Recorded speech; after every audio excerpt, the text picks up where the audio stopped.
Salam à tous, je suis le professeur Khaled. Aujourd'hui, on va parler des infections urinaires. C'est un cours qui est destiné aux externes 5e année, module de néphrologie.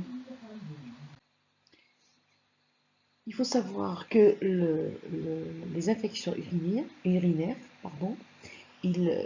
viennent donc des organes contigus. Donc généralement, ils viennent de la flore intestinale et ils représentent entre 75 et 85%. Et c'est l'Escherichia coli qui est au premier rang. Bien après le Proteus mirabilis et puis le staphylocoque. Aussi la voie génitale, donc c'est les urétrites de la flore vénérienne, généralement les MST, les maladies sexuellement transmissibles, avec comme germe le chlamydia, le mycoplasma et les Neisseria.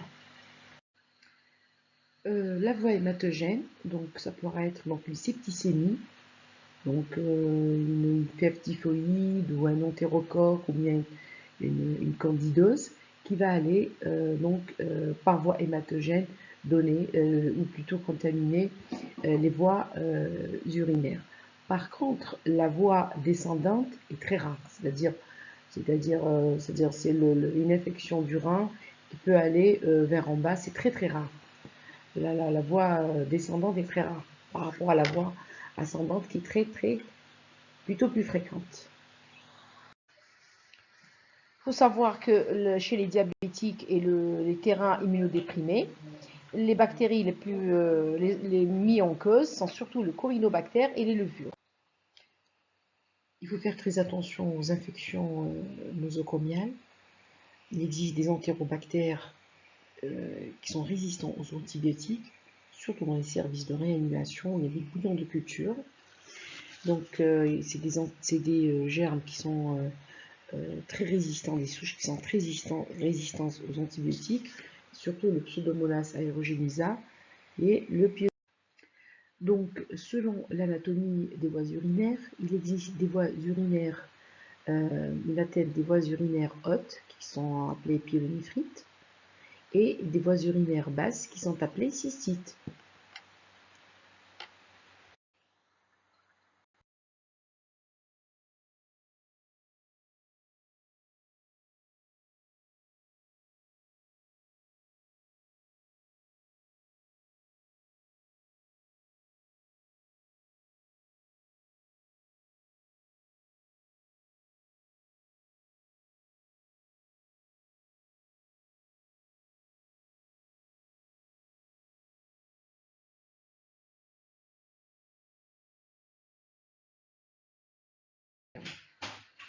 Donc, les facteurs généraux, une présence de facteurs généraux tels que le diabète, l'immunodépression, l'insuffisance rénale et la greffe rénale. Une sonde urinaire, présence d'une sonde urinaire d'un corps étranger. Donc, la présence de sondes augmente le risque d'avoir une infection urinaire de 5 à 10%. Donc, aussi les sténoses du méa, l'ectopie du méa, troubles de la vidange actuelle, et résidus post-mictionnaires, c'est-à-dire toute stagnation d'urine au niveau de la vessie a provoqué son infection. Alors, devant toute bactériurie, donc avec ou sans symptômes. Donc, si on retrouve une bactériurie au niveau d'un sédiment urinaire, donc s'il y a des symptômes, donc on pense à une infection urinaire. Sinon, c'est juste une bactériurie asymptomatique, il ne faut rien faire. Par contre, s'il y a des symptômes, il faut rechercher des facteurs de risque ou de complications. S'ils n'existent pas, on pense qu'il y a une infection urinaire simple, une cystite, basse cystite ou pyélonéphrite haute. Maintenant, s'il y a des facteurs de risque, il existe une infection urinaire à risque de complications, donc pyélonéphrite, insuffisance urinaire chez l'homme, ou bien une cystite compliquée. Rechercher les éléments de gravité. S'il y a des éléments de gravité, donc c'est une insuffisance urinaire grave. Il faut rechercher les facteurs de risque d'une d'une résistance aux bêta-lactamines. Et s'il n'y a pas de facteur de gravité, c'est juste une infection urinaire non grave. Alors, devant toute bactériurie asymptomatique, la bandelette urinaire détecte la présence de leucocytes et d'hématocytes ainsi que des nitrites. Donc, mais en cas de négativité, elle élimine le diagnostic d'infection urinaire. L'examen cytobactériologique des urines, c'est une technique directe donc de mise en culture. Au moins 10 puissance 5 bactéries ou 10 puissance 4 leucocytes par millilitre vont nous dire que c'est un ECB qui est positif. Deuxièmement, la cystite aiguë, c'est le type d'infection le plus fréquent de la femme à partir du début de sa période d'activité génitale, souvent le point de départ des autres types d'infections urinaires. Vous voyez très bien ici, donc ça c'est le rectum, d'accord? Ça c'est l'urètre et la vessie, et ça c'est le vagin avec l'utérus. Donc les bactéries naturelles de l'intestin, type Escherichia coli, migrent aux environs de l'anus, là, d'accord, pour aller au niveau des parties génitales de cette femme en pleine période d'activité. Et les bactéries passent encore au niveau de l'urètre. La prolifération de cette dernière mène à une cystite aiguë. Sur le plan clinique, il y a une absence de fièvre, ce n'est pas hématogène, c'est juste local, absence de fièvre ou de syndrome septique. C'est un syndrome urinaire isolé, associé à des brûlures mictionnelles, type pollakiurie, sensibilité pelvienne, des urines qui sont louches, nauséabondes, parfois pyurie ou hématie, mais il n'y a pas de douleur lombaire ou abdominale. Il ne s'agit pas d'un tableau infectieux sévère, donc ce n'est pas d'origine hématogène. Cliniquement, le diagnostic est clinique, donc on peut faire le diagnostic donc cliniquement. Les explorations sont souvent inutiles, juste une bandelette urinaire à type de leucocyturie ou de nitriturie. C'est pas la peine de faire une prise de sang, de toute façon ça sera normal, il n'y aura pas d'hyperleucocytose ni d'anémie. Pas de CBU en première intention à réserver en cas d'échec du traitement ou en cas d'infection récidivante. Le traitement à dose unique ou traitement de 3 jours. Donc si le tableau est typique de moins de 5 jours, donc c'est une cystite non compliquée. Il faut donner du Bactrim fort pendant 3 jours.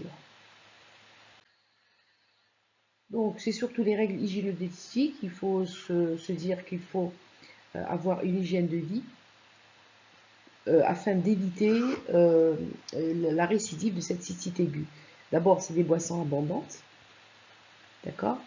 Il y a un petit prospectus que j'ai mis donc sur cette slide. Donc, uriner souvent, au moins 5 fois par jour, sans se retenir, bien sûr, pour éviter la stagnation des urines. Alimentation équilibrée pour éviter la constipation. Éviter le port de vêtements trop serrés. Après miction ou émission, il faut s'essuyer donc d'arrière en avant pour ne pas, et non l'inverse, d'accord, pour ne pas contaminer l'urètre. Uriner systématiquement après un rapport sexuel, surtout en cas de cystite post-coïtale. On va parler de la cystite récidivante. À partir du 4e épisode de cystite aiguë dans l'année, donc il faut penser qu'il y a une cystite récidivante. Donc clinique, c'est identique à la cystite ordinaire. Il faut rechercher par contre des facteurs favorisants. Donc c'est à l'interrogatoire, les spermicides, les diaphragmes, les habitudes hygiéniques. Examen clinique, donc il faut voir le MEA s'il n'est pas ectopique, s'il n'y a pas de bride hyménéale, s'il n'y a pas de résidus post-mictionnels, en faisant une cystoscopie, ou bien une UCR. L'examen général, donc il faut rechercher s'il n'y a pas un trouble neurologique, une vessie neurologique, un diabète, d'accord, qui mènerait à cette récidive. Donc la cystographie rétrograde ou cystoscopie en période non infectée, rechercher bien sûr une cause urologique, donc de reflux, ou bien une autre anomalie urologique locale qui pourrait mener à cette cystite récidivante. Le CBU, donc rechercher une bactérie donc résistante à ce traitement, au traitement initial. La cystite récidivante, donc le traitement, c'est toujours des règles hygiéno-diététiques, antibiothérapie au coup par coup, sinon ça va faire des résistances. Donc une antibiothérapie continue ou séquentielle, une demi-dose, 2 ou 3 fois par semaine pendant 6 mois. Donc on va arriver donc aux infections qui vont mener à une, à une atteinte hématogène. Donc c'est une infection du parenchyme rénal, c'est une septicémie, le plus souvent par voie ascendante à partir de la vessie, non compliquée, voulant dire sans anomalie fonctionnelle ou anatomique. Exemple, c'est une femme jeune sans antécédents autres. Donc sur le plan urinaire, plutôt clinique, c'est un syndrome urinaire, la même chose que la cystite, donc avec brûlure, pollakiurie. Donc, mais ils peuvent être absents ou ayant parfois disparu. Donc c'est l'évolution de cette cystite aiguë vers le haut. Donc comme on a dit, c'est une septicémie avec une fièvre à 38, frisson, altération de l'état général, des douleurs lombaires irradiant vers l'aine, réveillées par la palpation ou la percussion donc lombaire. La pyélonéphrite aiguë non compliquée, le diagnostic est clinique, confirmé par la bandelette urinaire ou le CEBU, hyperleucocytose avec syndrome inflammatoire. À l'échographie rénale, on voit un réanon pyélonéphritique, c'est-à-dire pour rechercher s'il y a un abcès, s'il y a un phlegma, etc. Et l'ASP, ainsi que l'ASP, donc ils vont rechercher donc une lithiase, d'accord. L'échographie rénale va nous dire qu'il y a une dilatation des cavités pyélocalcéennes et c'est pas la peine de faire une IV ou une TDM s'il y a une bonne évolution sous traitement antibiotique avec apérexie dans les 72 heures. Donc le traitement peut être envisagé en ambulatoire, donc à domicile. C'est une surveillance clinique et bactériologique 10 jours après la fin du traitement, puis 6 semaines plus tard. Donc il faut toujours rechercher une récidive précoce. Le traitement antibiothérapie péreuse pour une durée de 10 à 14 jours, à savoir dofloxacine, céphalosporine de 3e génération ou bien du Bactrim. Le traitement antalgique, s'il y a des douleurs et de la fièvre, bien sûr, toujours associer ça au patient. Repos et règles hygiéno-diététiques. Donc, en cas de récidive précoce, on recherchera une complication par un uroscanner à la recherche d'un abcès urétéral, plutôt d'un abcès ou d'un obstacle urétéral à l'origine donc de cette stase et de cette pyélonéphrite donc récidivante. Et en cas de récidive tardive, on cherchera une cause favorisante, notamment un reflux vésico-urétéral par une cysto rétrograde. Donc, la pyélonéphrite aiguë compliquée, à cause du terrain, il faudra toujours rechercher un terrain immunodéprimé, une insuffisance rénale, un diabète, une femme enceinte, un greffé, donc du fait d'une condition locale, donc obstacle à l'évacuation de l'urine, pyélonéphrite obstructive, lithiase, compression, rechercher une vessie neurologique, un corps étranger, présence d'une sonde urinaire, d'accord. C'est souvent une infection plus sévère qui peut mettre en cause le pronostic vital de par le risque de septicémie. L'évolution se fait vers une forme d'infection suppurative. Elle nécessite une hospitalisation dans ce cas-là en milieu hospitalier et un traitement de 21 jours fait d'une double antibiothérapie par voie IV et on pourra même être mené à évacuer les urines en cas d'obstacle. Là vous voyez bien, donc il y a un abcès donc au niveau du rein gauche. Donc il faut une antibiothérapie par voie injectable et une hospitalisation.